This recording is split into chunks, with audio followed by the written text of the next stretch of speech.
what are forecast models and where can we find them. Very simply put, it is a computer simulation of our atmosphere. That is the most simple way that you could put it, right? We're giving it some data, it's running it through and saying, here's what the atmosphere might look like at some later time. You can see pulling moisture out of the Gulf, and then we can see that it's erupting this line of supercells, and we might have a tornado outbreak today. That's what the models are showing, right? That's a future simulation of our atmosphere. That is the most simple way to put it, but it does get quite a bit more complicated when you actually start to study what models are. And we won't go too crazy with this, but I do want to make you aware of some of the more challenging concepts when it comes to stuff like numerical weather prediction. So less simply, it is a complex numerical simulation of land, oceanic, and atmospheric properties via solving a set of partial differential equations that govern atmospheric motion and evolution. So we're not going to be really diving into those equations and all of that madness, right? But I want you to understand that this is a far more complex process than I'll really be giving it credit for here in this particular training, because we don't want to go too deep into the weeds on that, right? We want to see tornadoes. And in this sense, we really don't need to go that far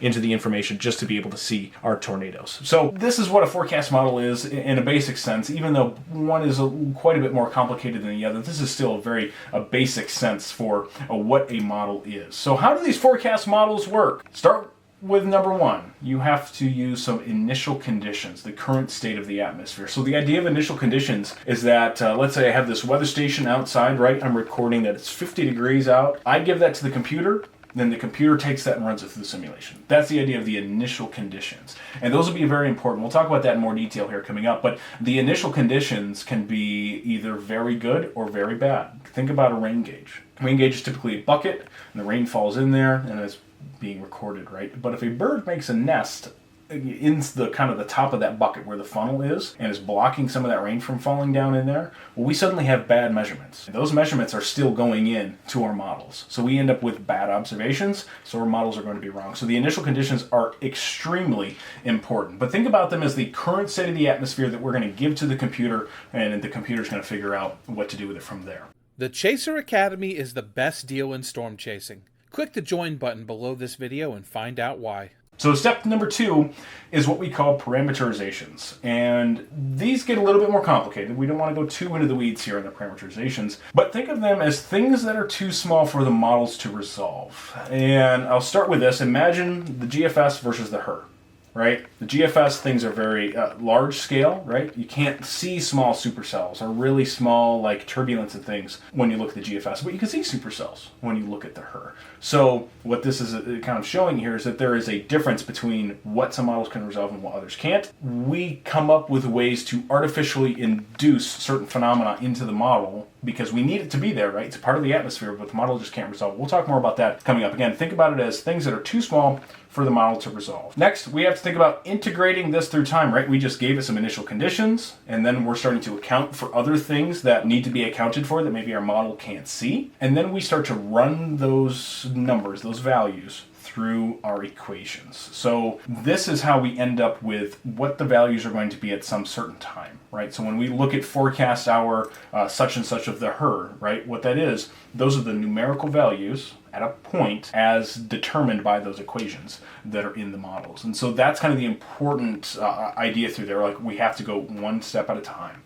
And we're recalculating the numbers. Another step at a time, recalculating the numbers, right? So on and so forth, over and over and over again. So that's actually running the model. And then you get to step 4, and this is the post-processing. And this is where the data comes out, and usually it's pretty ugly at this point, but then we get it onto our nice visualization tools and our favorite websites, and this is when we can see the soundings and the maps, and we can scroll back and forth, right?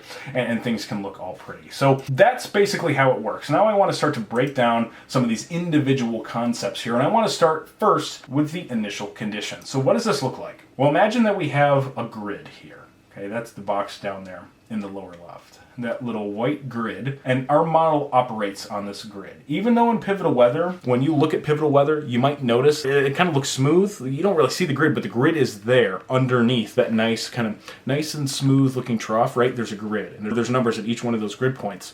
And from there, the things are kind of smoothed out to look nice. But underneath all of that, there is a grid. And on that grid, we have the calculations. Imagine that there's an equation at every single one of these grid points. And those equations are going to take in some data, and it's going to run through the equation. The problem here is that the real world does not fit nicely on our grid. Right? Imagine that these are some observations of temperatures. You got the 54 up there, you got the 56, the 60, the 62. Notice how none of them actually line up at a cross, these actual points here, right? They're kind of in the middle, off to the side, kind of over a little bit to one side, not quite centered. That's the problem. We don't have a nice grid of observations anywhere really in the world. There are a few spots where we might have particular arrays, like we have arrays of buoys out in the ocean, but think about it. If we're in a place with more complex terrain, right? You're not going to be able to every 5 miles and every 5 miles put a METAR site there or something, right? Think about the balloon observations. Think about how sparse and spread out and scattered they are. Our real world does not fit nicely on a grid. And so this is problem number one for initial conditions. What ends up happening here is we have to kind of nicely center our observations with the model output from our last run. So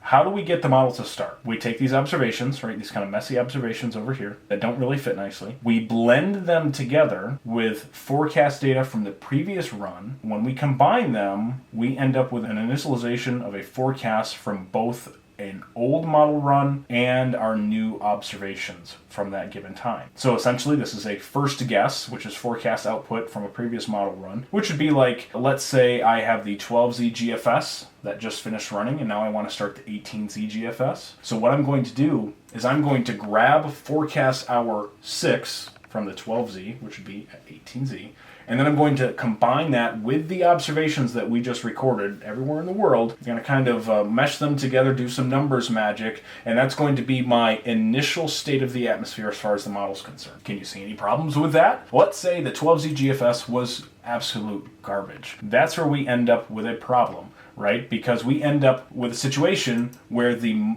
conditions that we have fed in could be wrong, and they don't fit nicely on that grid. And then we're also taking what could be a bad model run and putting that on top of there, and suddenly our 18Z GFS is garbage.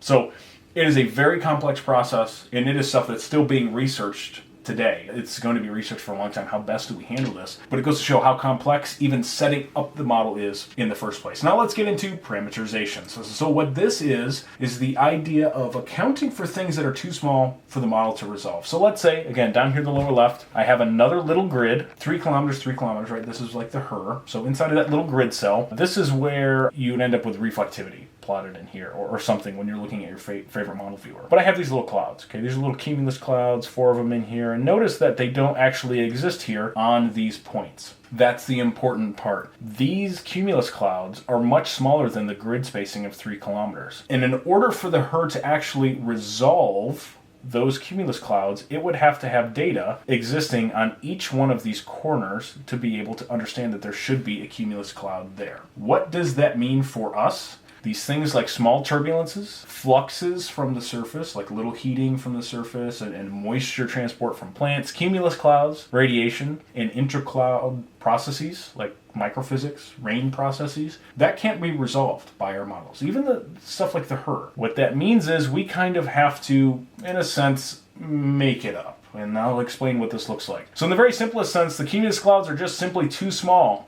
to be created independently by the model. So models cannot create cumulus clouds at 3 kilometers, okay? That's the smallest operational model that we have, the HRRR, and it cannot independently create those clouds very well. Some cases it can, but generally not. And this is going to be especially true for larger models. So essentially what the parameterization does is it's going to look at this grid cell. And if there is some instability there, right? Imagine a summer's afternoon, and you kind of go from that early morning to middle morning stage when it's usually a nice clear sky out there, and it's slowly warming up as you go through the morning. Then right when you hit between that 11 and 1 o'clock hours, right on that lunchtime, you start to see the little puffs of cumulus start to grow. So what the model is going to do, right, is it's going to say, okay, we have this temperature, we have this dew point, we're unstable now, there should be cumulus here. I cannot create the cumulus on my own, but I know that there should be cumulus here. That ends up setting something in the model to say, hey, there should be cumulus here, let's put cumulus here. So then the parameterization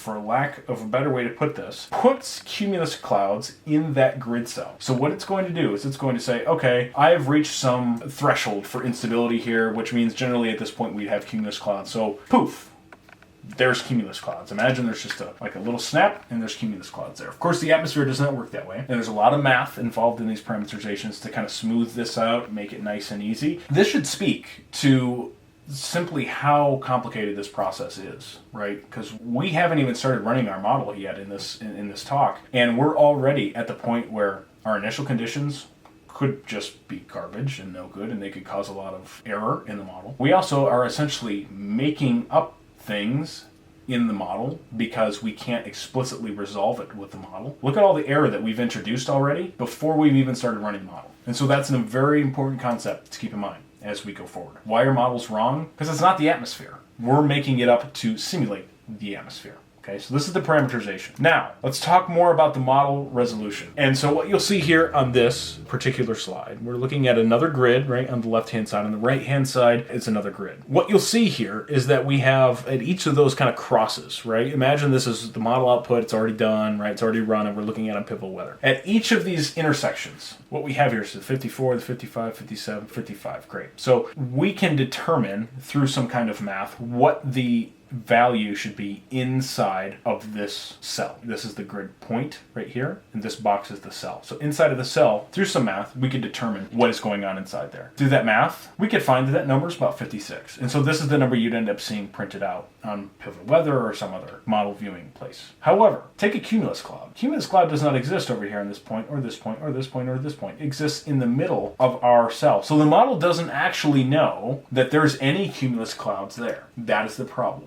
Because you have this grid, if it can't fit on those points, the model can't actually calculate from one side to the other and figure out that there's something in the middle. That's why it's going to miss stuff like cumulus clouds and some other very important things in our models. Here is an example. Starting on the left, you have the HRRR. In the middle is the Euro.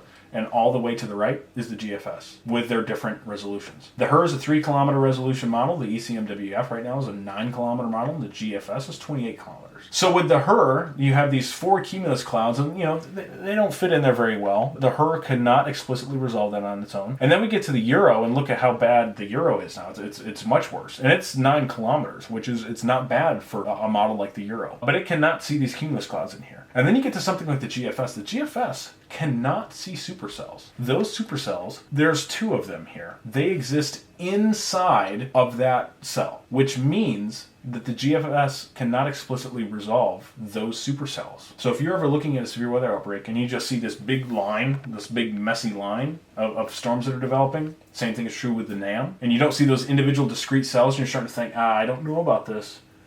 Give it time, because the GFS is just physically incapable of resolving that discrete convection that we're looking for as a chaser, right? And then there's other things that go along with this as well, but that's kind of the big thing, is that some models just can't resolve it. There's always the classic case of the dry line set up through Kansas, and we're looking at the NAM. The NAM can't resolve those supercells. The processes that are causing those supercells to develop are smaller than the grid spacing, so the NAM ends up missing those processes occurring. So that's the important point there about model resolution, and there's a heck of a lot more that we could talk about with resolution, but we won't take it too much further there. The other thing I do want to talk about here that's very important is integrating our equations through time. The thing to remember here is that we've given our model some kind of initial conditions. And then we've added in the parameterizations to be able to account for the other things that are occurring in the atmosphere that the model can't see.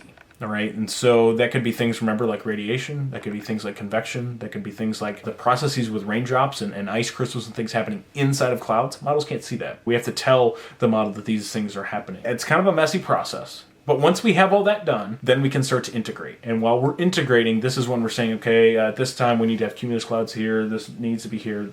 Yada yada. And that's how we end up with our forecast hours when we integrate through time. So to best understand this, let's talk about some math. Just kidding. We won't go into that. Okay, this is, for reference, this is the quasi-geostrophic omega equation, and this is a very important numerical equation, and there's a lot of things going on in here. There's very complicated math, and this is actually a decently nice looking version of that equation, right? I'll put it simply. The models are using these equations. If you want to know how to run models, It's understanding those equations, understanding how the dynamics govern the motion in our atmosphere. We won't get into that here in this particular case because we don't really need to go that crazy, but we will be talking about, in a sense, the math as a concept. In this case, we don't need to go through the actual math. It's not useful to us as chasers in most senses, right? But I think it's very important for you to be able to know when you're looking at this, right? It's not the real atmosphere. Okay, we have equations that tell us how the atmosphere works, but we don't know where every atom is out there in the atmosphere. We don't know what every molecule is doing. That's the only way we'd ever be able to truly understand and forecast the atmosphere to 100% perfection. But we can't. We have these equations that tell us how the larger scale physics and things operate. That's the best we have to use these models. So that's the important thing to remember, right? When we're running our models through some complex form of equations with the initial conditions that we have, the parameterizations, we're trying to evaluate how those change in time. And sometimes we end up with model data and output, like we're looking at pivotal weather or something, and we notice that it doesn't look right. That's related to the equations. The equations can only be as good as our understanding of the atmosphere. So that's a thing to keep in mind when you're going through this forecast process, is understanding that, frankly, it's going to be a little difficult at times for us to get that math completely, and that's a situation that we find ourselves in with step number 3. The Chaser Academy is the best deal in storm chasing, and it costs less than a combo meal at McDonald's. Unlock instant access to exclusive storm chasing presentations, participate in live group coaching sessions, and get answers to all of your questions in the unlimited Q&A chat. Whether you're a beginner, a veteran, or somewhere in between, our expert coaches will help you take your storm chasing experience to the next level. Click the join button below this video or on our profile page and enroll in the Chaser Academy right now. I don't want to go too far into step number 3. We'll talk about step number 4 here now, and that's post-processing. So that's taken all the junk that the model's thrown out, this is the nasty looking data, and that's interpreting it into these nice plots, right? We've got the College of DuPage here, and we also have twister data pivotal weather, right? When it ends up on these nice maps, this is what we like to see, right? This is that nice looking output. This is how we end up understanding what our atmosphere is going to be like as we go through time. And so this is where we start to transition a little bit from, a quick course on how the models work into now how do we use them? And how we use them is going to depend on the model that we're looking at. It's going to depend on what our goals are. There's a lot more that goes into that. We'll talk more about that when we get into the rules of thumb section of this training. But in general, as we go forward here, always keep in mind the things that we talked about as we're starting to figure out how models work, because that's very important and imperative for you to understand as we go forward. So that's step number 4 there, and that's just turning it into the nice plots. That's just more programming and things, and that's not really important to us as storm chasers. Somebody out there is already doing it for us. So, where can we find our forecast models? The list is endless. There are just a ton of places that you can find. Here are some of our favorites that we recommend. Pivotal Weather. This is a fantastic source. It's got all kinds of stuff. It's got nice looking graphics. The College of DuPage Meteorology Forecast Models site. By the way, if you just type in Pivotal Weather Forecast Models, COD Meteorology Forecast Models, it should be the first result that pops up, or one of the top results. We also have twister data on here. There are a number of excellent resources out there for using these models. Now, the one thing about this is that not every single model site is going to have the same stuff. One model site might have this, a certain parameter, like 0 to 3 kilometer CAPE. Another one might not. So sometimes you have to go back and forth. Sometimes you like the way that one model plots 500 millibar heights. Maybe you like the way that one does CAPE. Maybe one has the hodograph map. Maybe one has some other thing that you like. And so a lot of times it's just kind of a hodgepodge of everything that you think is going to make the forecast process easiest for you. Remember to check out those links in the description below, and then watch another video.